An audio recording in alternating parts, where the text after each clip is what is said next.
think a lot of students have just gotten another sense of how to belong and how to create relationships outside of what were the traditional avenues.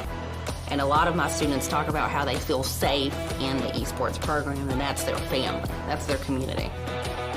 And I think that esports gives kids a future that they might otherwise not have. Man, I wish that had been available when I was in high school.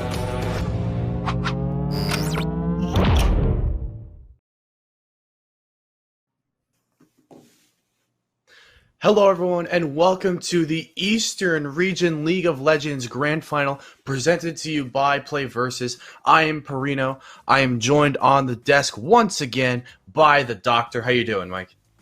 Once again, fantastic to be here on the desk. I am excited for this Eastern Region, matchup that we're going to have going on here today. It is a best of three to see who will be taking home this championship crown to their school. I could not be excited to check it out.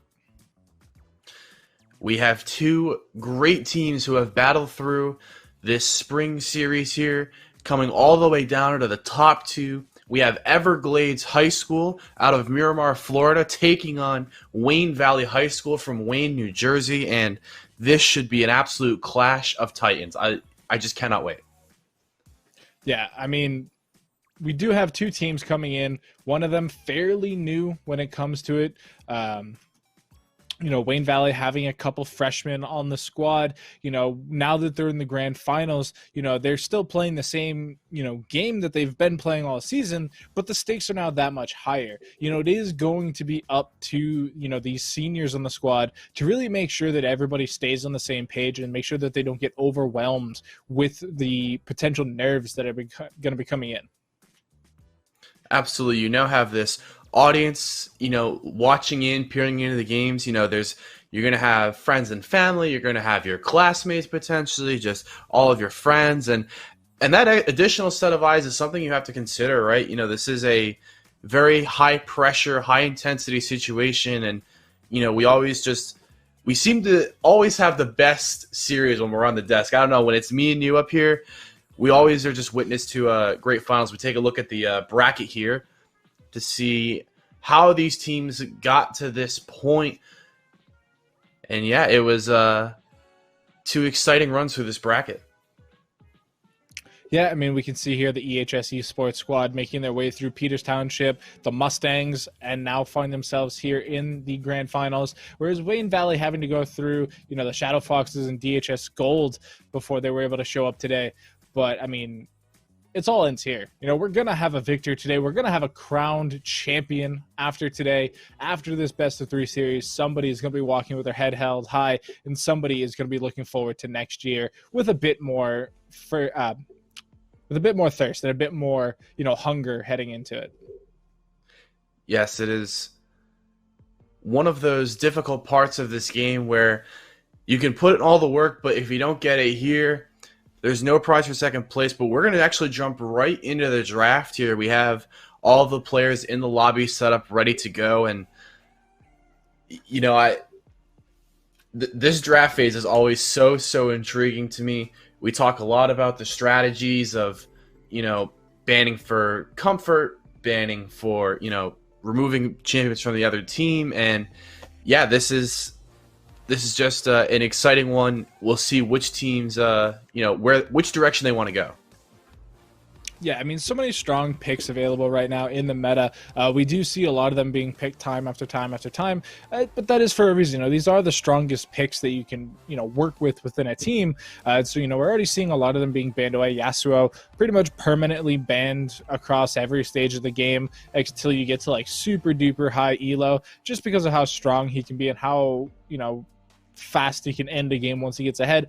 Mordekaiser and Misfortune also being banned away for how strong they can be in their respective lanes. Both of them pretty bullish and making sure that, they really put a timer on a lot of these lanes. It's only a matter of time before you get taken down. Echo banned away. We've seen it both in the mid lane and the jungle recently. So really versatile, really opens up the draft phase if that's available. And the Kayn has really exploded into the jungle picks as well. Definitely worth banning away because of how quickly the clear can come through and make sure that, you don't have to worry about, these surprise through the wall ganks. Yes, as we have all of the bands completed. The first pick here now coming out for Wayne Valley, and this is an interesting one to me. The priority pick going to the brand. It will be followed up by, excuse me, be followed up by Everglades with that Fizz, and yeah, that's an interesting move right there, going support first, I think. Yeah, I mean, typically we do see Brand in the support position. Does bring a lot of damage to the bot lane, can farm, champions effectively, getting a ton of gold in his pocket, and then really, exploding in these team fights with that ultimate bouncing across every single member. It's definitely a comfort pick if you're willing to first pick that above everything. But Everglades responding with a Fizz Shyvana is super interesting to me. They've effectively blind picked the Fizz. The Shyvana, I really don't know what to think about it. We've seen it both in the jungle and in the top lane. Both with the AP build and the AD build, and I think it's sitting at about a 0% win rate. So it's going to be really up to Everglades to pilot this pick to its most efficient matter, whichever build path they decide to go with. But I just don't believe in the pick in general. Well, Everglades will have to show us something here as we see the rest of the picks and the bans coming through. And one thing for Wayne Valley, definitely going after that AD carry role. They removed the Misfortune in the first phase. They double targeted again, removing the Kaisa and the Caitlyn. Yeah, multiple strong picks being taken out of this marksman position. It does still leave up Xayah, which, as we saw yesterday in the Hawaiian finals, that Xayah can just completely take over a game. Really explosive champion, really big burst damage, and, having a big key piece of survivability with that untargetable ultimate. Going up against an Ashe, however, something that we've seen quite a bit of as well, really bringing, again, a lot of utility to the team, permanently slowing champions, having that Enchanted Crystal Arrow for the hard crowd control, and you love to see it. Maokai coming in for Everglades High, such a strong champion now, so many different ways to use it. Really solid team composition coming out for Everglades, but that Shyvana is still just a really big question mark to me. Yes, and that feels like someone who maybe, has just loved Shyvana, maybe since they started playing the game. They just, maybe they one-trick it, maybe they've just, found something unique. We talk about this meta where it can be very wide open, right? Obviously, there are certain things that are just generally going to be stronger than others, but in a wide open meta, maybe this Everglades squad has found something that we just haven't seen yet. Yeah, I mean, we're probably going to see the typical, cooldown reduction lifesteal build if it's in the top lane, or that AP build if it's in the jungle.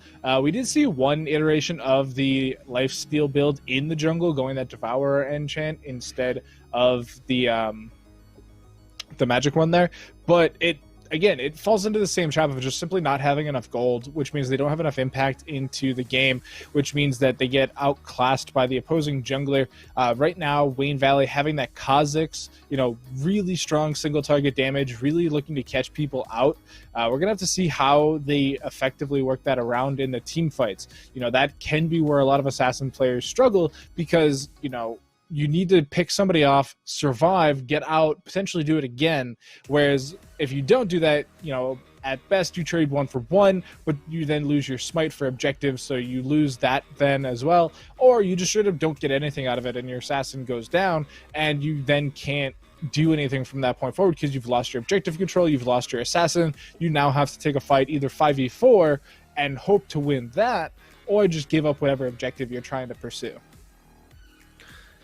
Yes, and objectives, of course, the name of the game. We saw, or we continue to see, rather, here in these grand finals, how important those objectives can be. We've seen not just the objectives themselves, but really the fights that surround them dictate some of these games. We've seen games end or turn completely on their head around these, Baron pits or Dragon pits, and absolutely we can find out who will have the impact, who will have the control over the objectives here. Game number 1 starting out right now. Yeah, and so it does look like we are going to be getting that Shyvana jungle with the Dark Harvest. It does lead me to believe it is going to be the AP build path. Really high burst damage there once, they do hit level 6 and are able to use that Dragon's Breath to really nuke out some of the opposing characters. And with all of them being so super duper squishy, that is a very big potential outlet to win these team fights. We're going to have to see how they control the dragon pit. The first one being that Earth's dragon means we're not going to get an Earth Soul. It does kind of leave it wide open for Ocean, Air, and Infernal at that point. Shyvana, though, being able to do extra damage to the dragons really lets her take them very early on in the game. We're going to see if they actually go for it, though. It'll really depend on how effective their Everglades bot lane is going to be at keeping control of the lane. Yes, we see Everglades, of course, starting on the red side, and Wayne Valley starting in the blue. Going through pretty default start here. Both junglers starting, on that bottom side, getting the leash. No crazy invades, no adventurous plays yet. Pretty expected. This top lane's pretty interesting. We haven't seen Maokai Jax in quite a while. It is going to be something where we start seeing more and more as Maokai gets picked up a lot again, because Jax can be this really split push menace that everybody knows and hates, but is also in a position now with a lot of the items available that he can be kind of a scary team fighter as well once he really starts going. Oh, and here we go, right in the bot lane. Bitter is actually going to land the dredge line onto Simon. Squinchy picks it up as well. That will be the first takedown going the way of Everglades in that bottom lane. Yeah, pretty huge there. Getting a little bit of gold into the pocket of Squinchy really quickly, making sure that they can start that scaling build path as well. 400 gold, nothing to, shake your head at. It really adds up pretty quick. Oh, but here we go. Black Wolf might have something on J starter here. This is, we haven't really touched too much on the middle lane here. We have this Syndra versus the Fizz. This can be a very dynamic matchup as well. Of course, Fizz, so difficult to get a handle on that mobility in his kit, flipping and flopping around through the mid lane. Yeah, and a lot of Fizz players are pretty knowledgeable in this matchup as well. It was played a lot in previous seasons. Fizz just really being living up to his title of that playful trickster, really being mischievous and hard to lock down in a lot of these team fights. Really big burst potential onto the squishy champions of Wayne Valley as well. They're not really going to have to worry about too much once that Fizz can get going.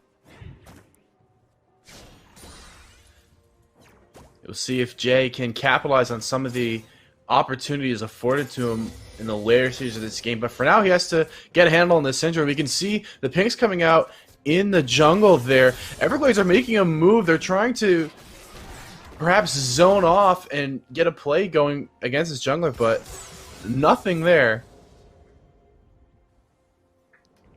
Yeah, I mean, it's very hard, I feel, to take out the Kazakhs early on. His clear is not terrible. He does focus more onto the, smaller camps, trying to make the most use of his Taste of the Fear proc, but oh no. Alright. Oh. I was worried there for a second. I was pretty sure Game Guy was going to be able to step away from that, but he got very low there. He's going to be forced into the recall to, restore that HP bar. A little bit of a scuffle here in the mid lane. Jay Starter, not quite sure what the game plan was there. Was definitely on the losing end of the trade. Ends up losing his flash over it as well. Really unfortunate there. Loses a lot of that level 6 surprise potential that the Fizz as a champion can bring. But will hit it eventually, and eventually does spike as the assassin style champion does. And I do like what we're seeing in the minimap right now. The Kazakhs and the Shyvana fighting over the scuttle crab of that dragon, making sure that they don't get that surprise Shyvana take. They do need to wait for that to time out now.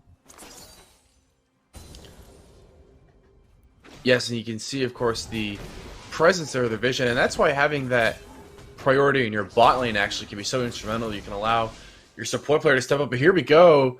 Bosser in the top lane there, sort of bossing this lane already. Big extended trade out. Game Guy forced to keep that wave near his own tower, doesn't want to step up too far. Already the damage from Bosser is pretty immense.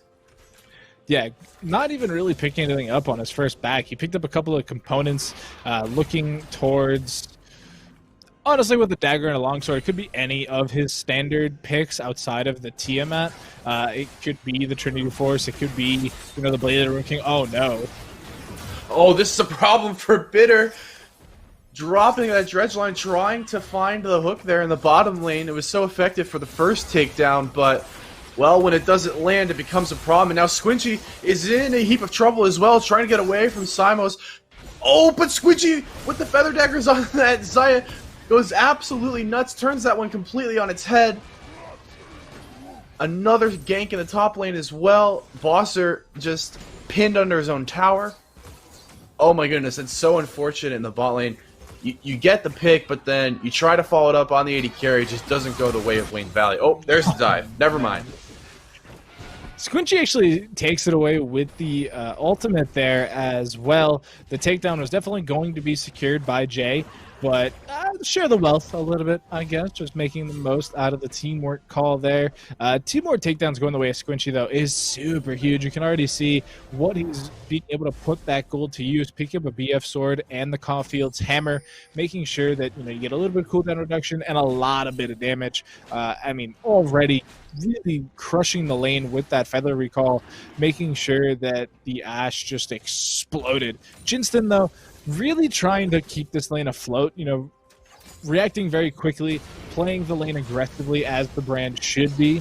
Like we saw against the Engage there on the Nautilus, it looked like they were really, looking to start turning the tide their favor. Unfortunately, they weren't able to 1v2 the Xayah, which makes the lane even harder than it already was to aggress, because you're going to start hitting a point where you can't take down the Nautilus as easily, and it makes it an actual 2v2 instead of the 2v1 that you've already lost.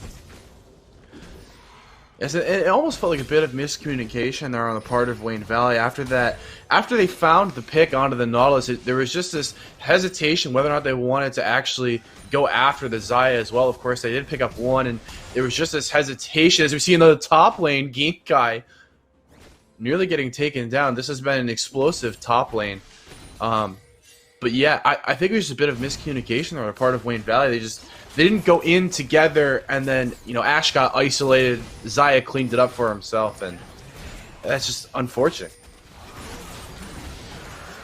Oh! The brand stole the dragon! My goodness!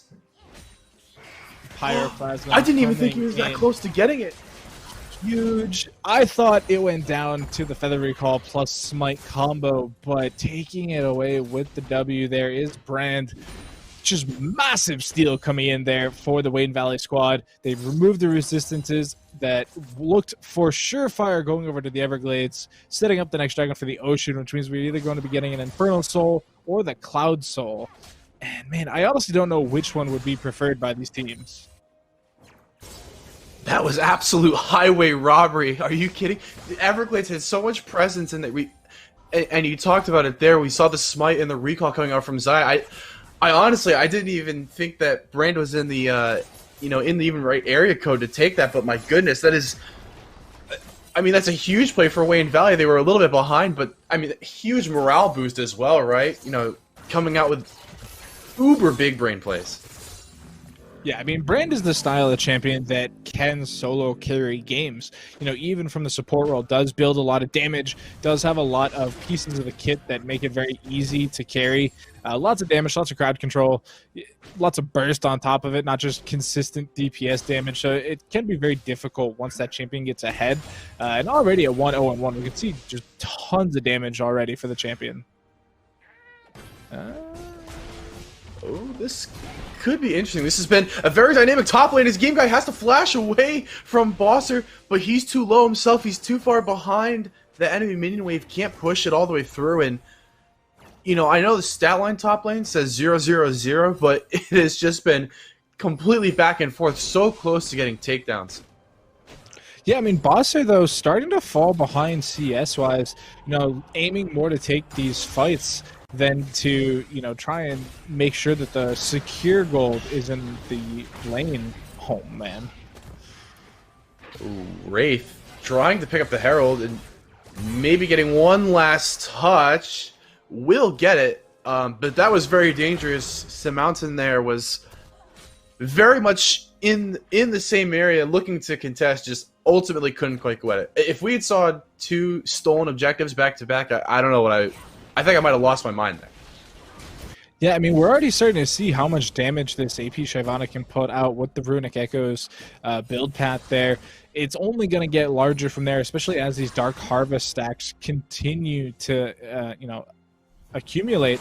And there's going to become a point where the squishiness, oh no, tower dive coming through.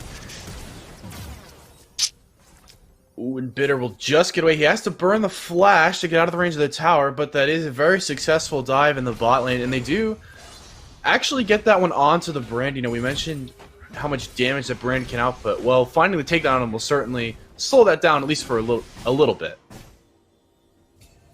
We're starting to see what Maokai can bring to this top side, winning that 1v1 after the, engagement was started by Bossers Jax. He actually ends up losing his flash over it, can't try and compete against, the continuous damage being output by the Maokai, who is surviving, the initial burst, and it's only gonna, get worse for the Jax before it gets better. We are gonna see a Bramble Vest come out pretty soon for Maokai to try and, deal with the Jax Ashe combo. All right. Man, Jay just loves throwing out that ultimate. Oh no, Bosser just gets caught in a bad spot. Game Guy brings him out from under that tower and punishes it immediately.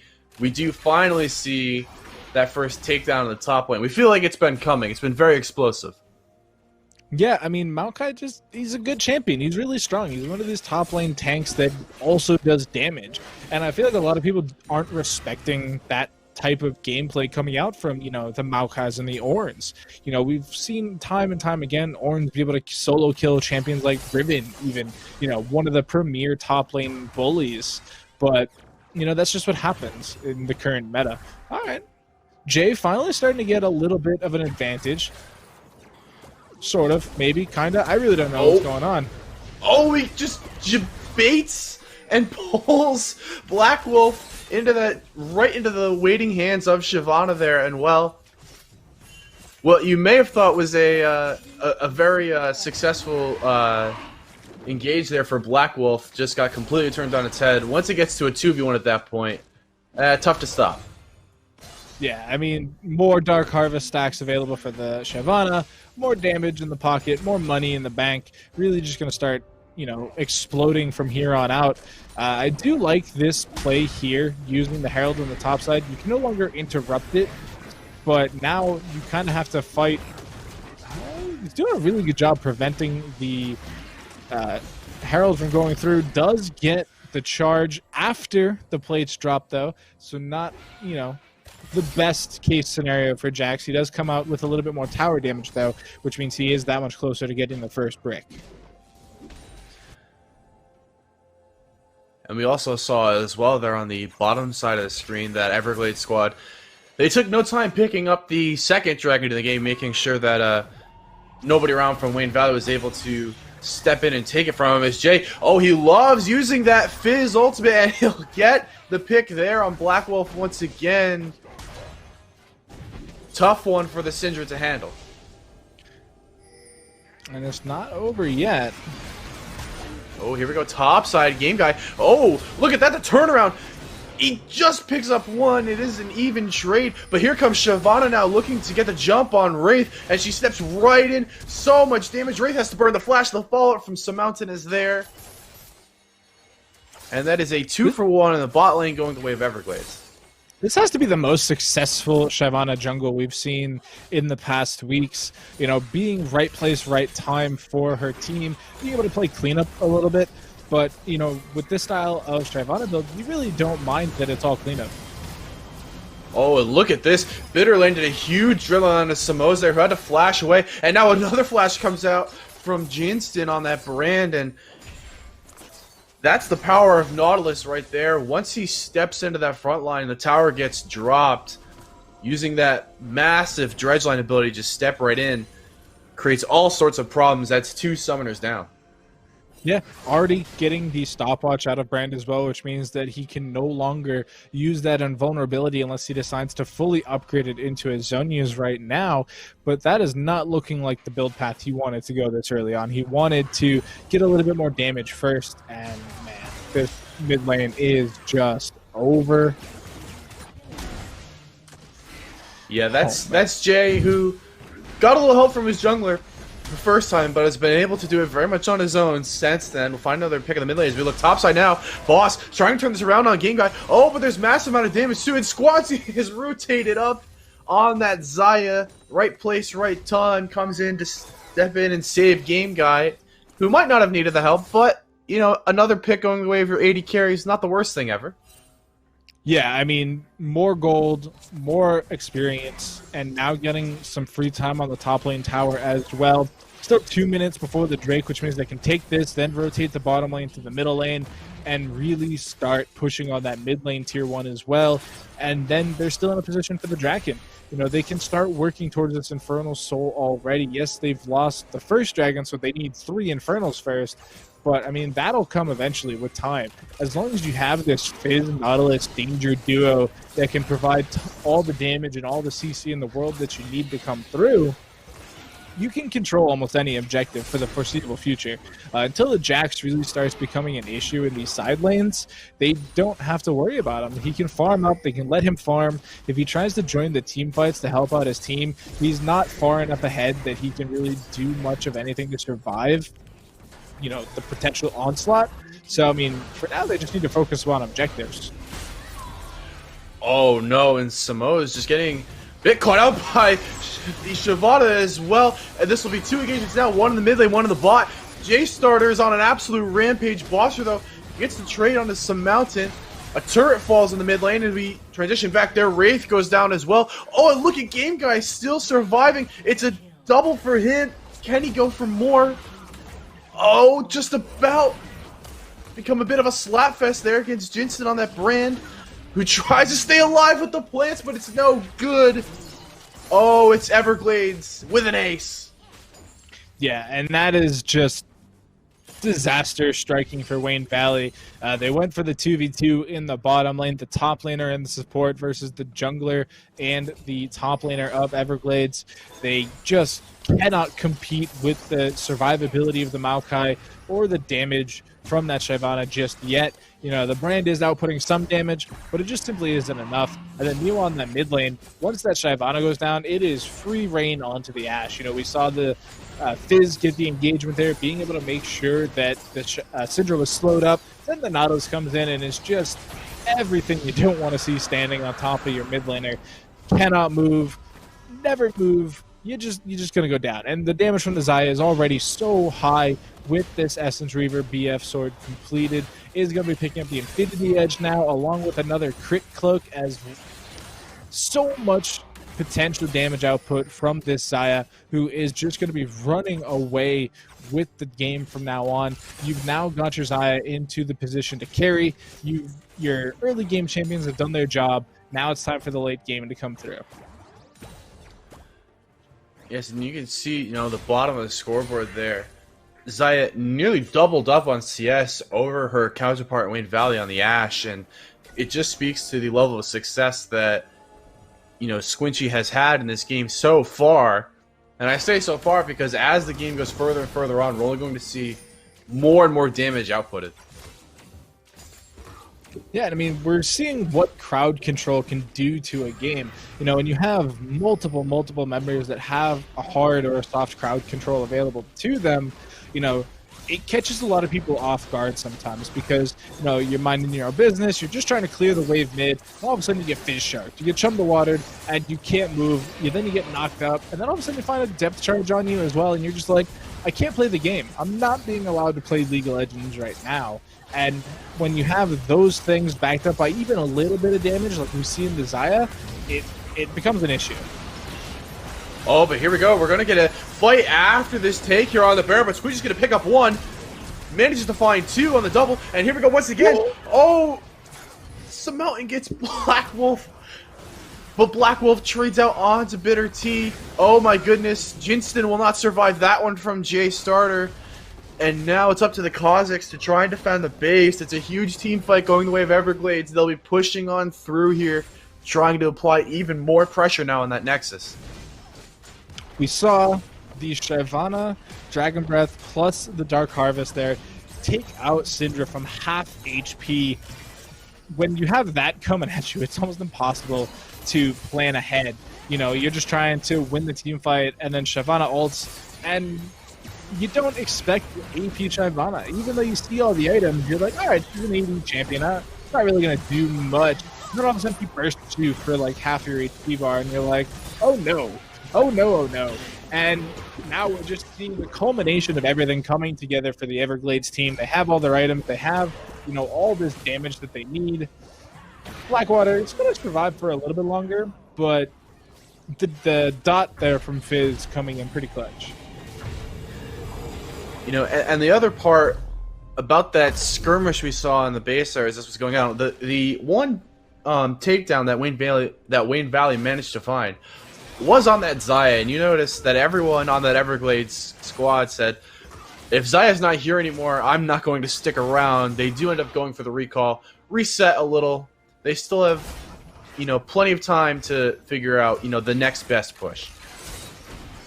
Yeah, I mean, they got the middle inhibitor down, so they don't have to worry too much about the opposing team pushing on through.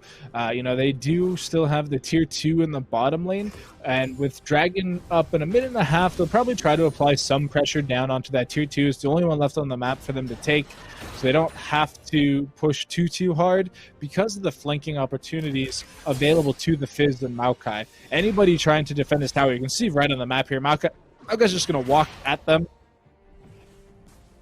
And as soon as this minion wave comes in, it's dunzo. Yeah, so you can see how disastrous that is as Jay started forced to go gold, and there's a little bit caught out. He won't get the pick on the oh, maybe he will at the very end. That is the shutdown. Oh, and here we go once again. Bitter T going in with a huge engagement on the dredge line. Going in and knocking down one. That bottom side turret just about ready to fall. Super minions already the Nexus here for the Everglades squad. They will get the final touch there on the ace. And in just a moment, we will see the conclusion of this game one. Everglades putting in a masterful performance. Yeah, I mean, all of their carries coming up big. Multiple takedowns across every single member on the team.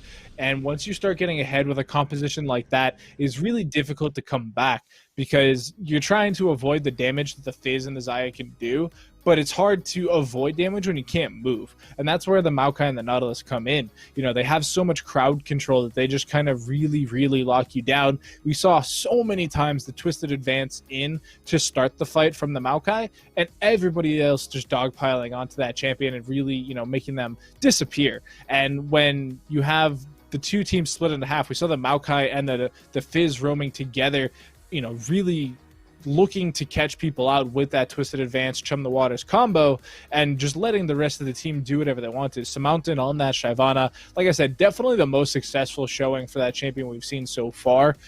Really playing cleanup in a lot of times, but you don't have to worry about playing cleanup when it just works. Like if you're trading 2-for-1s in favor of your team, you take that because you've now removed 2 members from the team and all you've lost is potentially your top laner. Like you will take that every day of the week. Yes, as we take a look at our statistics here at the end of this game, looking at the graphs, well, when your Maokai top is on the top of your damage charts, you know, that's a pretty good day, I have to say. You know, the Xayah, of course, earning herself you don't plenty of takedowns. The Yeah, Xayah earning plenty of takedowns, but not topping the damage. That's something.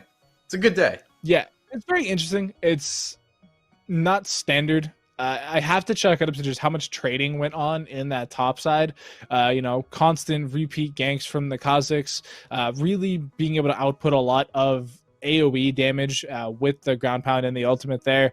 But I mean, you love to see it if you're on the team. You know, your top laner tank putting out the most damage on your team and still having, you know, 9 takedowns on your Fizz and something like I think 7 or 8 on the Xayah as well. You know, and them still not even being the highest damage outputters, you love to see it. That's everything you want to see in, you know, a victory.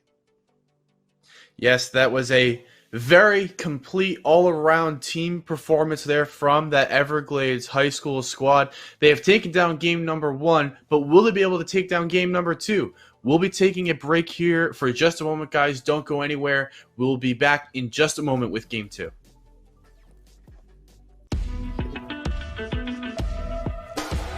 I think a lot of students have just gotten another sense of how to belong and how to create relationships outside of what were the traditional avenues. And a lot of my students talk about how they feel safe in the esports program, and that's their family, that's their community. And I think that esports gives kids a future that they might otherwise not have. Man, I wish that had been available when I was in high school. One of the greatest things is getting an email about how excited a parent is that their student is involved and is having a great time and wants to talk about their esports experience. I've always been a gamer. I usually wanted to play the single-player role-playing games and the WoW and StarCraft. I didn't really know a lot about esports. I didn't realize the extent of how large it was. Our athletic director walked into my office. He's like, just watch this video. It was a promo reel that said, esports is coming or something, games to be announced, and it was this hype video. And I was like, we have to do this. He's like, I don't have a coach. I was like, oh. When do we start? How do we do this? I would say that I'm actually stepping into the students' field. This was especially the case in season 0 and 1 with the seniors who had been playing for years. I was there to coach in the sense of be an organizer, be an encourager, be there to try and instill the elements of sportsmanship and athletic conduct. But I know and recognize that some of these players know more about these sports than I do. And I can let them be teachers as well to the new kids. And so having that relationship, that partnership with those students has been really important. It's been really exciting to be on the beginning of this program to say, let's see what happens and see where it goes and learn along the way and have an outlet for students who have many, many different interests, but maybe this one aspect of what they love doing hasn't really been given an outlet yet. And to say, we know you love all these other sports, but you're also really talented at this, or you want to be talented at this, and you can. And there's an avenue for that. The reception from parents has been fun in its own right. Parents say esports, like, what is this, video gaming? And the answer is, yeah, it is. That's the entry point. But I'd love for you to come to practice or check out some of these videos and these stats and let me show you the difference that we're trying to create here. When a parent comes and sees a game, specifically like League of Legends, from start to finish and goes, I had no idea that that's the level of intensity and the level of dedication that it takes to play one game and the endurance that it takes to do this and to communicate as a team. Like, I had no idea. Seeing that reception and that flip is really exciting, because then they're all in. It's been interesting to see the elements of other traditional sports, communication skills, sportsmanship, conduct, planning, strategy, skill, and mental athleticism. All of these things feed into creating an esports program and creating students into athletes. It's just been really fun to watch them progress really, really fast by having that team dynamic to fall upon.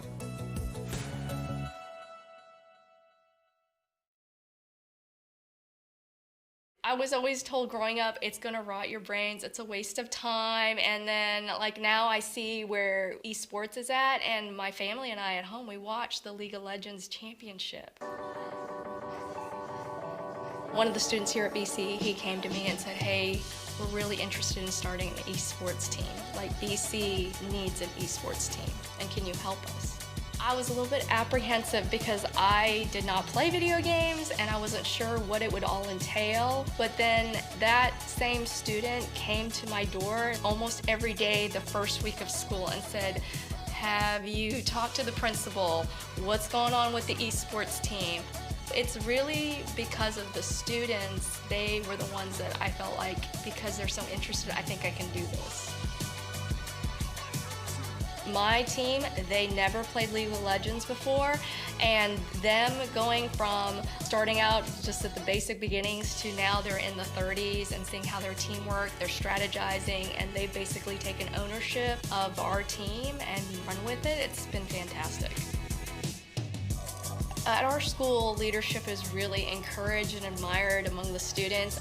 With esports, my students get an opportunity in a different way than what maybe traditionally would be thought of as this is a leadership role you would have. So we have a team captain, we also have a team coach, and they really work really well with the students to kind of bring them together, and they are the ones that outside of school, they're practicing.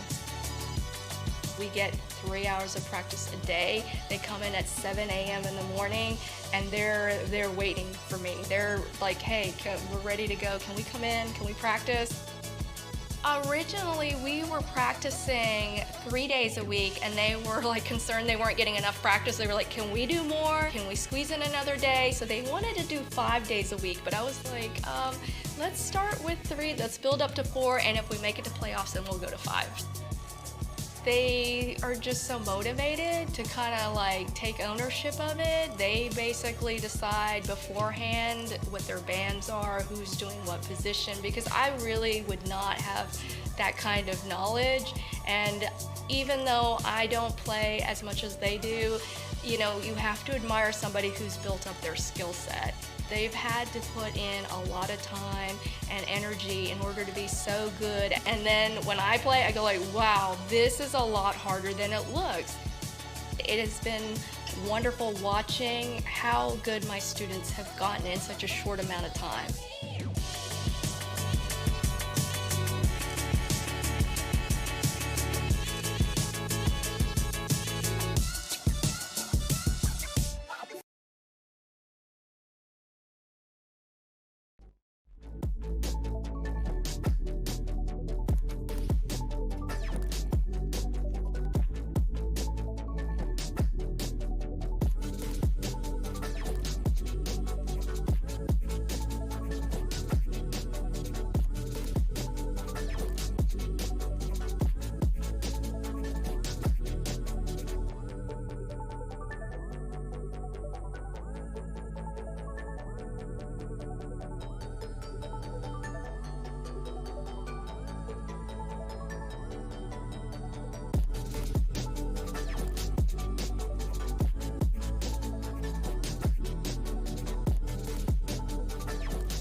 Hello, everyone, and welcome back to PlayVS. We're going to be having game number 2 here between Everglades High School and Wayne Valley High School. I am Perino. I'm joined by the Doctor, and we talked about it a bit before the break, but that was a very commanding victory from Everglades in the first game of this series. Yeah, I mean, we had, stellar performances from every member of the squad. The Zaya really popping off, really starting from that 2v1 in the bottom lane that she ended up winning. The sacrifice of the Nautilus, whose dredge line went just a pixel off, a little bit closer to the left there, and maybe it doesn't go that way. But that kind of really propelled the champion forward, making sure that, the item break points came in a lot quicker, the experience points came in a lot quicker, and, just kind of controlled that lane. But, I mean, the Fizz was very interesting because for a lot of that lane, it looked like the Fizz was in the losing side, really getting chunked out by those orbs and, pushed back with the Scout of the Week. It just looked like a really difficult time. And then once they picked up, level 8, level 9, and started just chucking out those Chum the Water ultimates, it really started whittling away at the Syndra. Eventually, they got enough damage behind it to really start taking down the Syndra. And once that happens in a lane with Fizz, it's over. That as soon as that first solo takedown comes in, you just need to rotate out, put your bottom lane mid, and just push and push and push the wave, because you are never going to win that 1v1 again. And then the Maokai top was just Maokai. Like, what more can you ask out of a tank top laner than to solo kill the opposing top lane bruiser carry? Yes, we saw a very convincing performance, but I also want to touch on the Shyvana as well. We talked about the Fizz matchup in that mid lane. I think one of the key points there was, Fizz had, sort of gone in on the Syndra, but it wasn't working out. He was just about to go down. All of a sudden, he rotates into the jungle and right into the waiting grasp of that Shyvana, who's there to, swing that fight completely on its head. And for a champion that we haven't really seen a ton of action of, I thought the Shyvana pick worked very well here for Everglades. Yeah, I mean, I talked about, her playing cleanup a little bit in game 1, and it may have come off a little like it was a bad thing. But with that style of gameplay on the Shyvana, you really need to be a cleanup character. You are kind of playing this like pseudo-assassin style build path, taking advantage of the Dark Harvest burst that can really come out of your kit. You need to not be the front line because you're not building a lot of these, heavy tank items. You're building, a Nashor's Tooth and a Runic Echoes. Like, you don't have stats to keep you alive. And so you need to show up after the fight's begun, proc that Dark Harvest, and, really try and burst out the opponent. So we saw that a couple times, like the play in the mid lane that you mentioned, also in the top side, coming up just at the end of a fight, cleaning up the 2v1 that the Kazakhs had started. And from there, we could see the build damage starting to ramp up. After that Baron fight, she chucked out the Syndra for half HP and ends up with the takedown just by throwing the Dragon's Breath over into the Tribush. Like, that's huge. That is so monumental. Yes, everything's seemingly going the way of Everglades, and now as we, start to approach game 2 here, if you're Wayne Valley, how do you adjust, right? Because there were multiple problem factors, I think, in this Everglades composition as we are going to, jump into our draft here. What do you try and take away if you're Wayne Valley? That's kind of a good question. I think their ban phase was pretty stellar in game 1. I don't think they really misstep too hard. Their bans are great. They focused, the positions they wanted to focus. Oh man, it's really tough because I feel like they had a good draft. Like, I don't think their draft was poor. Maybe change up the mid lane, ban away the Fizz because it is such a hard champion to stall out on. If you let them pick the Maokai again, go for more of a similar matchup, but like the Ornn, or if you can get a Darius loves chopping down trees. The Jax just kind of took too long to get online, and with how aggressive the Jax have been playing, it really opened up a window for the Maokai to climb on through. I can see that they banned away the Fizz, so I definitely agree with that. I think the only other change they can really make would be to the top side. I think everything else worked out pretty effectively for them. I don't think they had any real poor matchups outside of the two I've already talked about. Everything else that came out of the game was kind of just down to execution and the matchup itself. But we are going to get a Yasuo pick first for Everglade.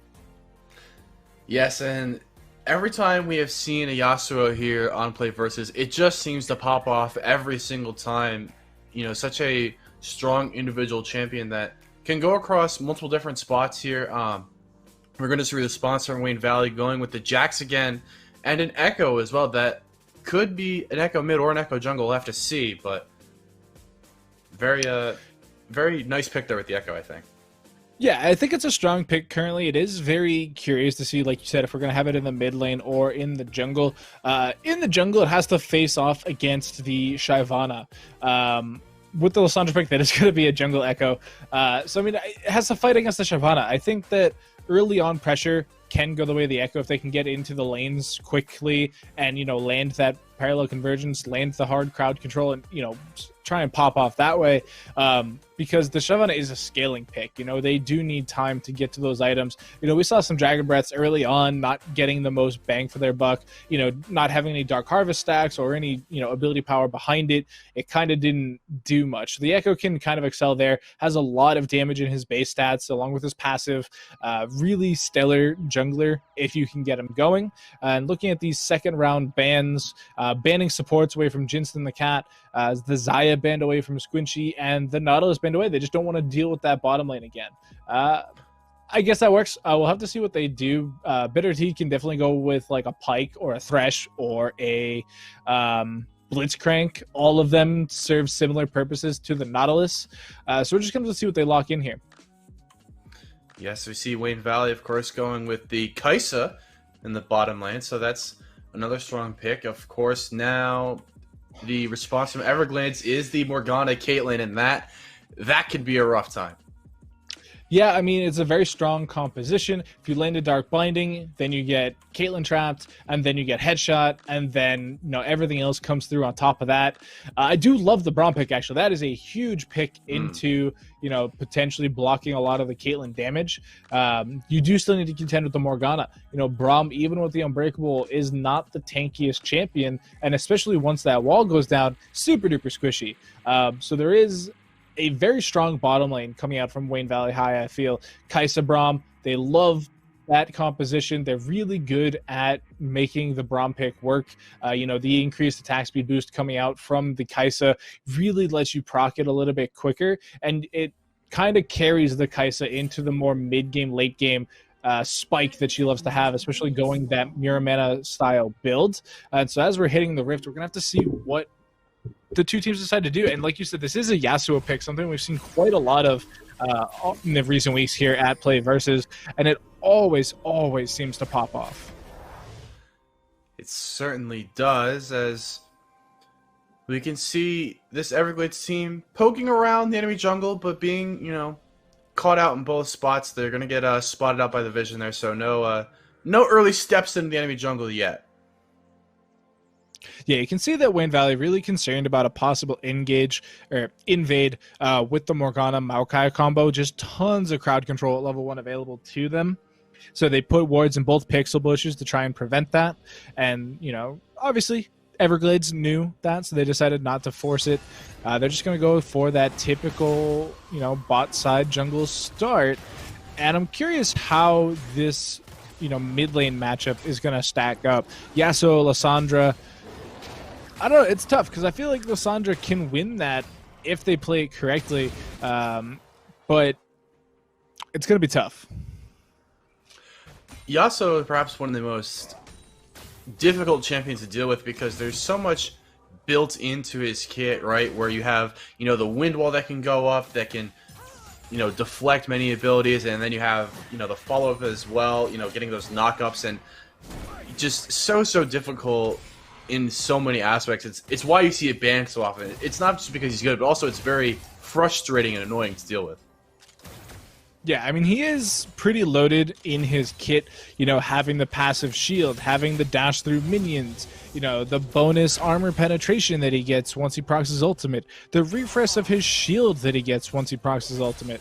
Like, it is very frustrating to have to try and burn through this champion, and then all of a sudden he gets a knock-up, gets his shield again, and, you know, just adds a couple hundred HP to his bar, and you got to do it all over again. But, I mean, the tools are there for Wayne Valley. They have plenty of burst damage, plenty of crowd control to try and prevent him from actually being able to get this off. It's just up to them to be able to execute it effectively. At the end of the day, it is all about execution. You can have all the advantages in the world, but they don't mean much if you can't execute upon them.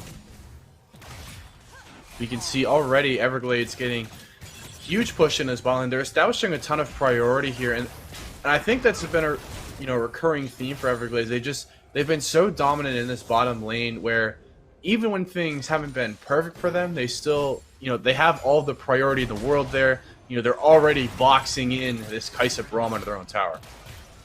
And that's kind of what Caitlyn does. Like, she's known for shoving waves and just really being a bully once it comes down to it. Oh no, this is looking scary. Comes the gank top side, some mountain. Helps out his buddy up top, and Game Guy and Echo's there as well. They do have to be careful here, Everglades, but ultimately Wraithful decides to back off of that, and that is the first takedown, going very clean to the way of the Everglades. Yeah, I mean, I think that they recognize how quickly this top lane soured for Wayne Valley. Really aggressive jacks early on, eventually led into getting bullied out by the Maokai and ends up losing the 1v1. So they make the call to the jungler. 1-800 junglers are us. They're going to go ahead and, get that Maokai rolling a little bit quicker so that they can skip that, middle of the lane portion where the Maokai isn't just simply winning the lane. Just highlight them there. Get the Cinderhulk going, get the waves pushing, maybe do it one more time just for good measure, but now the Shyvana can focus on other portions of the map. I have to remember that hotline from my solo queue game. So you said 1-800 junglers are us? Because that's what I use. It doesn't always work out. Sometimes it's just a dial tone. A little bit unfortunate, but it's a little bit easier perhaps if you already have built-in communications with your teammates. As you can see already on the minimap here, we're going to be looking at a fight in mid lane, but also Wraith in that bot lane nearly gets caught out, has to flash away. That is a great flash to get out of that Morgana Dark Binding. Yeah, definitely would have sealed his fate had he that connected. But I mean, flashing early, it does kind of take away from his potential gank opportunities, but he's not 6 yet, so he doesn't have to worry about too much. Once that level 6 comes in, he'll have access to his ultimate, which makes his potential ganks very simple. If it goes wrong, you just ult and you walk away and you don't, go down. But little aggressive.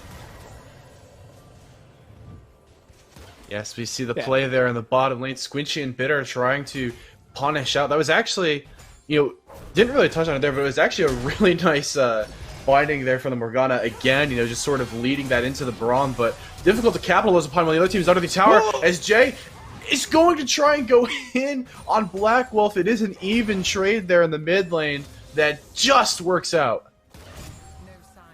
Yeah, I honestly thought that wasn't going to work out once Jay flashed in, getting hit by the root. I thought that was Dunzo. Black Wolf was going to come out ahead. Ends up going down to the Ignite in the end. But, I mean, a 1-for-1 trade where your opponent blows both summoners and, their offensive one, that works out quite well. We're going to have to see the teleport come in, see if they can't, get a little bit more of a CS advantage in favor of Black Wolf. But for now, I think they take the 1v1, and really smart itemization coming out here with that Seeker's Arm Guard first item. Yes, of course, doing everything you can to stop that Yasuo from going absolutely haywire. We talk, of course, a ton about how dangerous he can be, and the Seeker's Arm Guard gives you a little bit of that extra protection that you need from the Yasuo.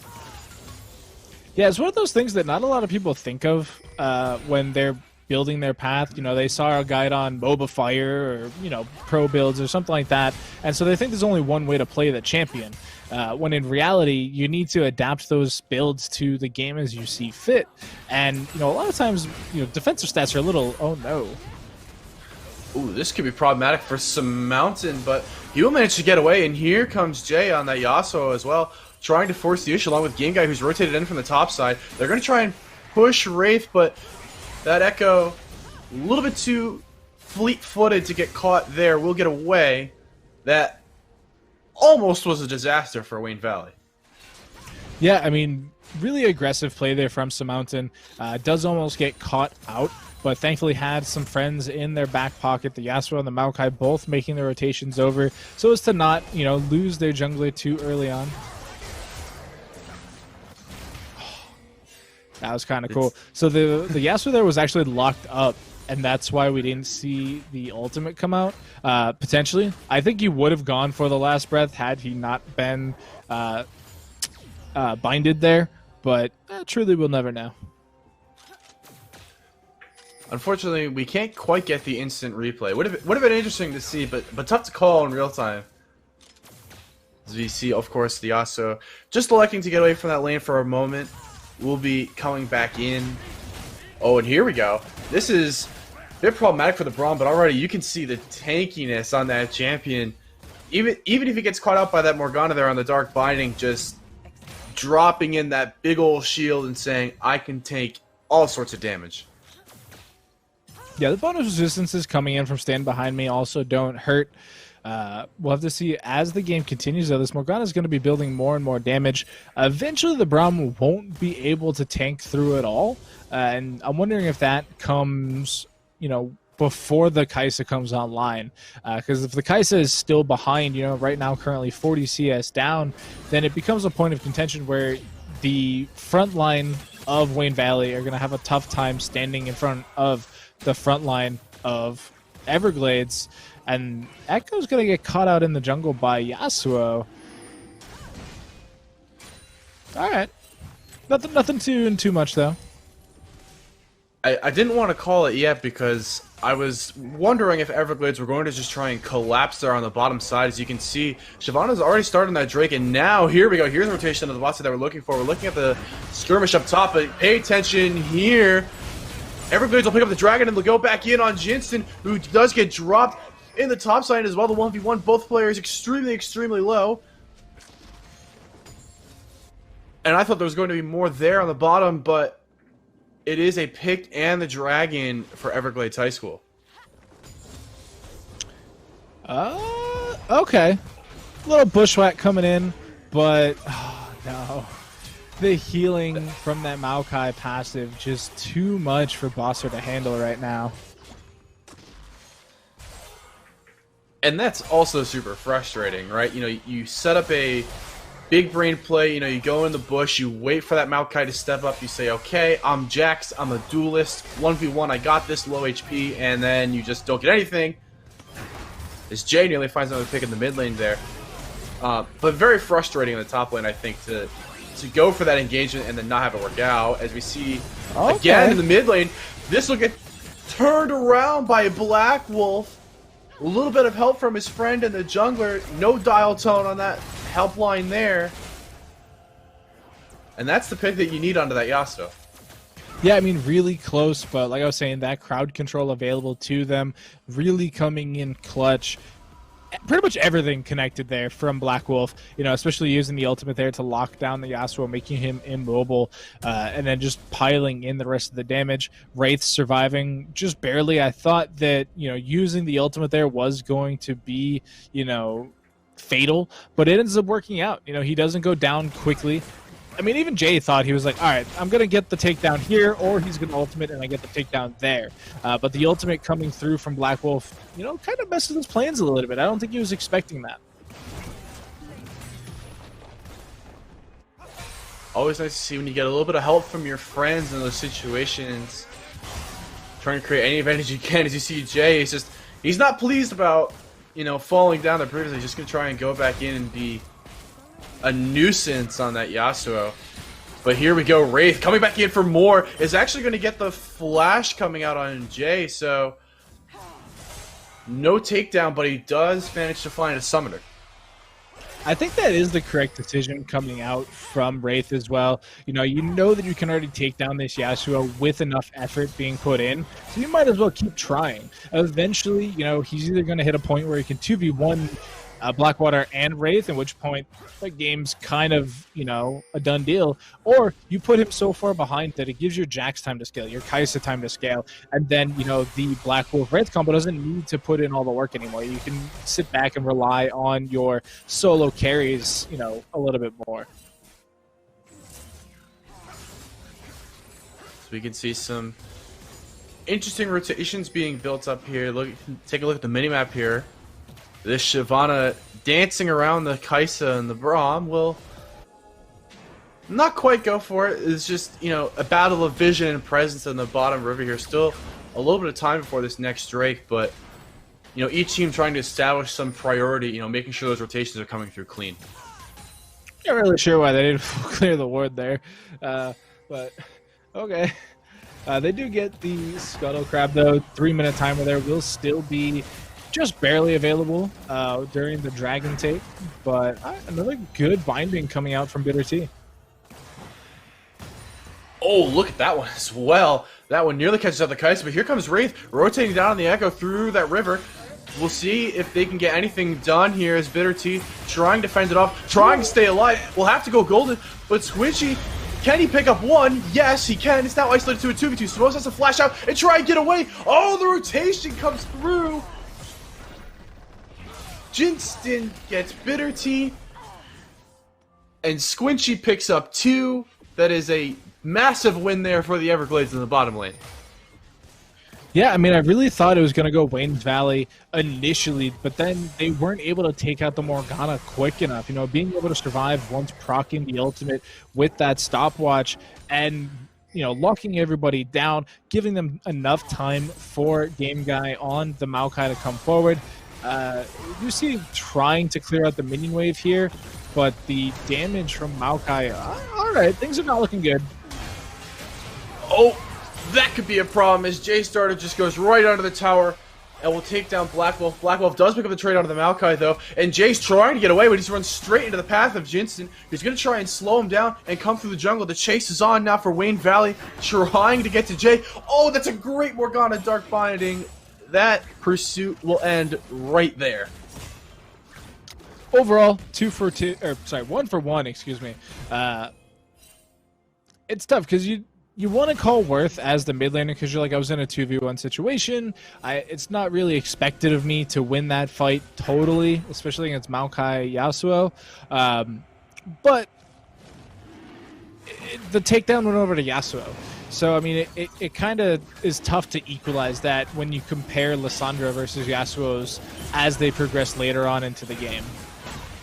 Oh, and you can see here, this is going to be another big skirmish over this next Drake. Wayne Valley do manage to take it for themselves. They are very low on HP, though. They took tons of damage just, flying over from the Dragon Pit. But they do get the Drake, and nobody goes down, so that is definitely worth it. Yeah, they had the macro rotation timing down. Shyvana was all the way back in base when they decided to go for the Dragon, so there was no chance of a steal, outside of maybe, the Caitlyn. But the Caitlyn was really focused on trying to just get the takedown onto Braum there. It was the, closest target available, so it makes sense. But, yeah, right now we're 1 for 1 on Drakes once again between the two teams. We are having the Earth Soul this game compared to Infernal last. And, much more defensive style really would benefit Wayne Valley. Having that extra couple hundred HP really comes in handy when you're facing the potential pick squad that Everglades is going to be roaming around with. Yes, we, take a look at the state of the Rift here. And, the one thing that really stands out to me is, look at the goal difference for the Everglades as well. Their CS is absolutely insane as we can see the total. It's about a 3,000 gold difference on the 80 carry position. If you look at that in the bot lane alone, overall as a team, still roughly about 7,000 CS ahead. That's quite a difference for only 16 minutes into the game. Yeah, and unfortunately, it's only going to get worse from there as well. Every member of Everglades farming super duper well.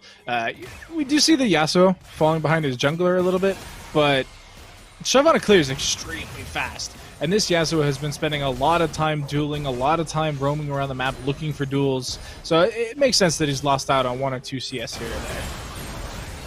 Oh, but here we go. This is a big fight breaking out on the top lane. As Black Wolf is actually going to get Bitter T, but here we go. The re-aggression for the Everglades is going to come right back in. As, oh no, Black Wolf doesn't go down. He manages to stay alive. Squinchy does pick up 1, but Samoes gets the pick onto Jay. Oh, but Squinchy shuts it down as Caitlyn, the triple going her way. 3 for 4. Huge team fight there, but it is only Caitlyn who remains standing. Caitlyn, already big before that fight, now going to be even bigger. 3 takedowns coming through, plus the individual tower gold. This champion is massive. Already having completed that Stormrazor Zeal combo, is going to be able to go back to base and pick up, either finish the Zeal item or start working towards that Infinity Edge, whichever they really feel is necessary. Honestly, if I'm playing that and I just get a triple kill, I'm going home and building BF swords. I am going to be trying to output so much damage in the upcoming team fights that nobody is going to be able to withstand.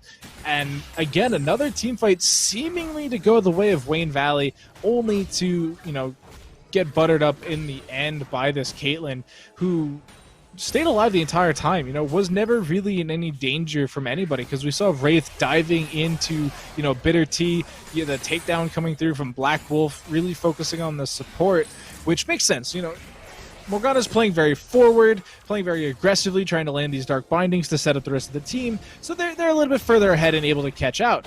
But the Caitlyn is never going to be near her. She's too far ranged, too important, too high in damage to even be anywhere near the potential pick opportunity, that Caitlyn's just going to get free damage every single time of the week. So we can see the impact of Squinchy there, who is dominating. Bitter will pick up Wraith as well, so the Herald goes the way of the Everglades. They get another 2 picks there. They're forcing the recall back from Wayne Valley, and I think this is where the snowball. You're now at a 10,000 gold differential, and this is only going to go from bad to worse as Jay will go in on Black Wolf, who does have to go golden and try and stay alive as long as he can. Burns it twice, actually. Jay picks up Samoes, and Lysandra miraculously staying alive there, using every ounce of invulnerability she had. To what end? Yep. I'm not sure, but you have to just completely back away from it now. Yeah, especially once the Herald popped. Kind of unfortunate they weren't able to take down the tower before the Herald coming through, so they do lose a bit of HP on it. In the end, though, they do get 2 charges out of it, which is absolutely massive at this stage of the game. You're getting big damage down onto that inhibitor turret. They are going to be probably hanging around to force that, I would imagine, unless they decide that the dragon spawn is more important, which it seems like they're going to be going for both. Yasuo, super duper fed. Yeah, he's just going to take the turret by himself. He does get the turret, but he does trade his life for it, so yes, worth, but still perhaps a bit annoying. But you're also Yasuo. I mean, you're going to be strong no matter what. I saw that Dark Binding go. Bitter T, I have to give this player so much credit in this game. They are not missing on that Morgana. As you can see, Squinchy now trying to kite backwards, trying to get away from Boxer, who will flash back in on Jax. Oh my goodness gracious me! Squinchy can't quite finish it off though. Everglades does pick up the dragon, and the re-aggression now here in the bot lane. That Ignite will give Bitter T the credit, and the takedown onto Wraith. Traded up by Black Wolf though. Jensen gets dropped by Game God, and all of a sudden the chase is on for the Everglades. They're going to try and push all the way through this bottom lane here, but they have to be careful of Black Wolf in the jungle. So that Caitlyn play was absurd. Making sure that the traps were placed behind her so that as she ran away, the Jax would get caught on them. Doing it twice in a row. I'm not sure how she secured the kill. With the cooldowns looking at her side, I'm assuming it was the ace in the hole or the red buff, either way. But man, just such fantastic gameplay coming out of there, making sure that the 90 caliber net and the traps are in a position to really keep her alive. Just so much damage onto the Echo as well, forcing him to, use that ultimate to get away and leaving the Jax as the 1v1. Typically, you would expect that to go the Jax's way, But like I said, that trap placement was S tier. There was no way Jax was going to be able to try and fight through that, even blowing the flash, not able to secure it. That one will certainly be going in the highlight reel there for Squinchy, as you know, the individual excellence, right, is just something to behold here. You know, you look at this Caitlyn's line, 7-0-5, huge bounty, you know, already on the triple kill. You know, we just saw, you know, the individual 1v1 outplay against the Jax there, and this is just a player who is getting everything right. Yeah, I mean, we can see why it was banned away in game 1. Like, if you're going to get this type of production out of a Caitlyn, there's absolutely no reason not to ban it. And, you know, Wayne Valley, they thought about their bans coming into game 2, and we're like, nah, maybe not this time. We'll risk it. And so it ends up, you know, so far not working in their favor. You know, obviously there is always the potential takedown onto the Caitlyn. We're going to have to see as the game continues. You know, 3 items now, looking to pick up that Quicksilver Sash to try and get out of some of the crowd control that is going to be flying her way. But, I mean, with this push, Baron push onto this middle inhibitor and the bottom as well with the Maokai, it's tough to see where Wayne Valley come ahead here. And that was just what I was about to say, as well as even if you can get a really strong engage onto the Caitlyn, you still have to deal with this Yasuo, you still have to deal with the Maokai stepping up. The Morgana binds have been superb across the entire map, and it just doesn't feel like there's an avenue to get back into this one, but we'll see as Bosser trying to keep that turret alive will pay the price for it. Oh no. That Caitlyn got a critical strike on the rapid fire cannon proc. And this may turn into very much a highlight reel for Squinchy. Going to find another one there, trying to get every single member of this Wayne Valley team. It is a triple for Squinchy, who's just tanking shots against the turret. We'll wait now to reaggress, and that's just about game, set, match. They will go for a little bit of extra damage here against the Braum, trying to pad the stats a little bit, but that is going to be pretty much all she wrote here. This will be this Everglades High School team taking it down game 2. Congratulations to them. They are your Eastern Region champions. Yeah, really big plays coming out from the squad there as well. But, man, you cannot say it enough. That Caitlyn was massive, you know, ending the game 9-0-6, I believe it was, and just so much damage. You saw at that bottom inhibitor there, the one rapid fire headshot proc coming through onto the Jax, taking him from like 60% HP down to 0. Just absolutely so far ahead. The Jax was never in a position to try and contest that, especially after the, you know, 2v1 in the mid lane. The Caitlyn just too far ahead and really spiked at the time you would expect a Caitlyn to spike, but nobody else on the Rift, even on her own team, were anywhere near getting to that level. Yes, that was certainly a display of technical ability and raw power from Squinchy there, and yeah, that's how you want it to go. So we're going to take a look at the final stat line here. 10-0-6, 229 CS in 24 minutes on that Caitlyn. Certainly not a bad line at all. We can see, you know, the top performance from both teams there. You know, Black Wolf, I have to give, you know, a big shout out to, you know, the mid laner there for this Wayne Valley team, doing everything possible, but just not enough to stop that. That's the line you're looking for right there. Look at that graph. Chart. That graph says it all, eclipsing everything. Even the gold chart, I think, was super informational. You know, having 4,000 gold, more than the highest member on your team, with I think it was 7,000 above your direct lane opponent. Having the Flame Horizon in there as well really shows that this Caitlyn took that lane and made it her own. And, you know, this game, we didn't even really see them make big macro rotations with the bot lane that we saw in game 1. You know, they just brute forced their way through with that Caitlyn being so far ahead. You know, and the other thing that, you know, I want to point out as well, and I did mention it once during the game itself, but I thought Bitter Tea was also phenomenal on that Morgana.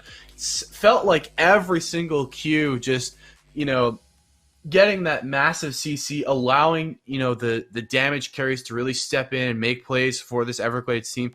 It starts though with that CC and with that initial engage. I thought Bitter T played the role really well. Yeah, I mean, Morgana's a champion we've seen fail pretty hard in the past. Doesn't always get the black shields in place in times. Sometimes doesn't have the best dark bindings, or doesn't have dark binding targets sometimes. Sometimes the opposing team just picks a lot of champions that don't really care if they get dark bound. They just kind of survive through it and, shake it off at the end of the day. But with 5 squishy members with the Braum Unbreakable, it's, any target there that you can connect on is a potential disaster zone. And so with Morgana landing, 85-90% of them, you're bound to make a play on multiple of them. And that Dark Binding Trap combo that I was talking about in Champ Select coming in so big, then also setting up potential for the Twisted Advance for the Maokai, then getting the knockup for the Yasuo, who just, slowly crept up the scoreboard there. You can see what potential pick compositions can do. Yes, so effective here was this Everglades team, and they played really well as a unit. But I also want to give a huge shout out to Wayne Valley. It's not easy to get to this point. They had a very strong season overall. They won a ton of games just to get here through the playoff bracket, and it's tough. When you go against a team as well composed and with this hyper carry bottom lane. We saw it both on the Xayah and the Caitlyn. Coming out from Squinchy there. Just very tough to deal with, but I thought Wayne Valley did a really good job today. Yeah, and so joining us on the desk now, we do have Jaden, better known as J-Starter, from the mid lane of Everglades High. So how you doing today, man?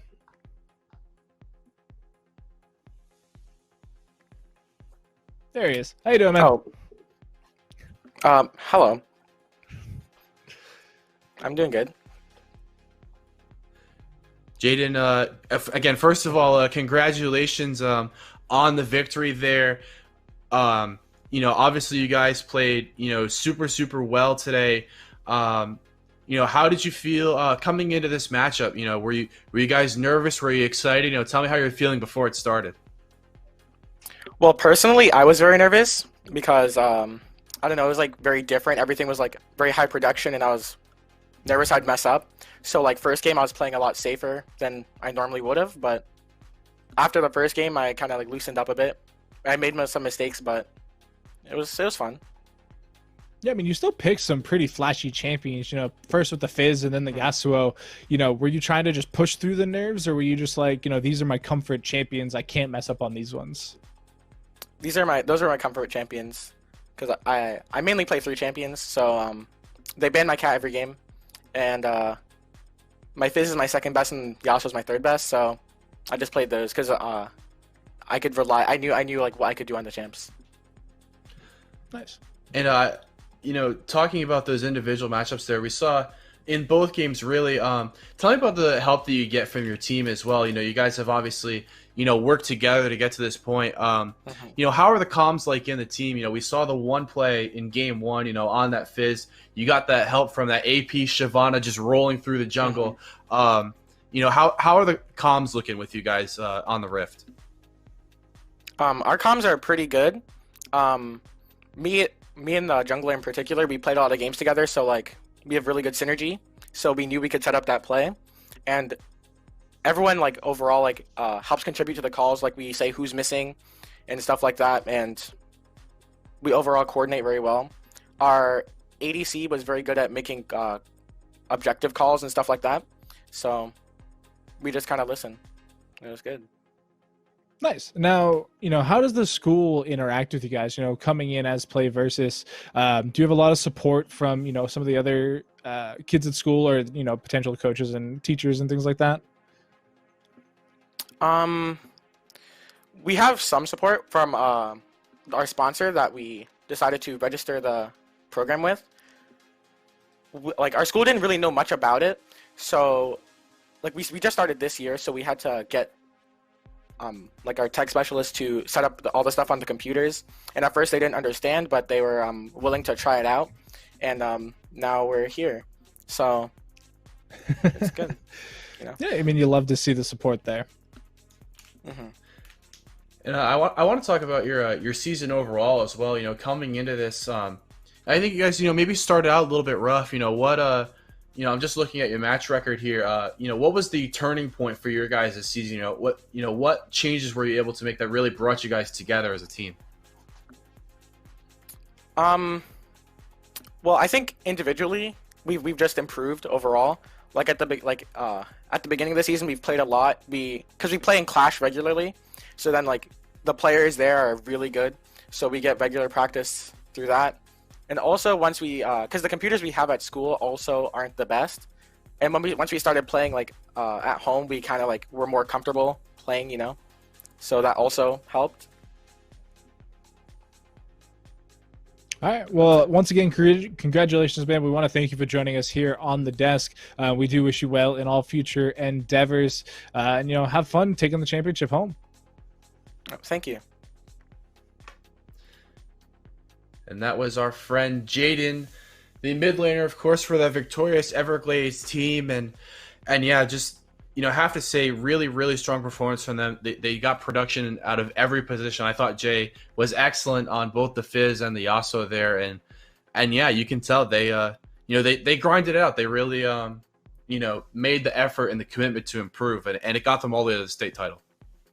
Yeah, and I mean, it's not often we see production from all 5 members of a squad. A lot of times it can just be like the mid and bot carries or the jungler. It's tough to see all 5 members firing at the same cylinder and really coming together as a team. And, you really can chalk it up to the amount of practice. Like you were saying, these Clash teams are very stellar. A lot of times, sometimes you get together with your buddies on a Saturday night, you play some Clash and it's, you do whatever. But there are teams that take this uber seriously. This is an in-client tournament essentially, and so you can really find some gems out there really forcing your hand and trying to improve as a team. Yes, you can find some gems and you can find some success as a squad of your own. Guys, if you were watching today and you thought this was the coolest thing ever, you want to bring this to your school, check out the link underneath the video here. You can go to playversus.com. That is PLAYVS.com. Go ahead, check it out. Talk to your teachers, talk to your parents, talk to your administrators. This is a very young and exciting program. We've been doing this now for several seasons here. It's just so much fun. And yeah, just make sure to check it out. Yeah, and so for us here today, that does do it.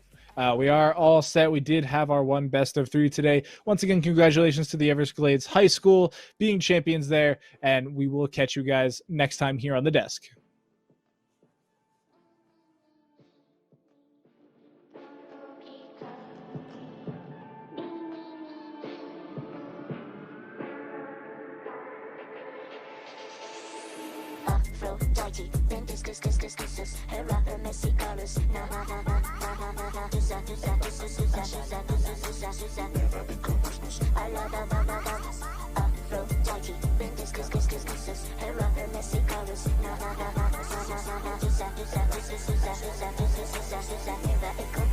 I love it when you couscous.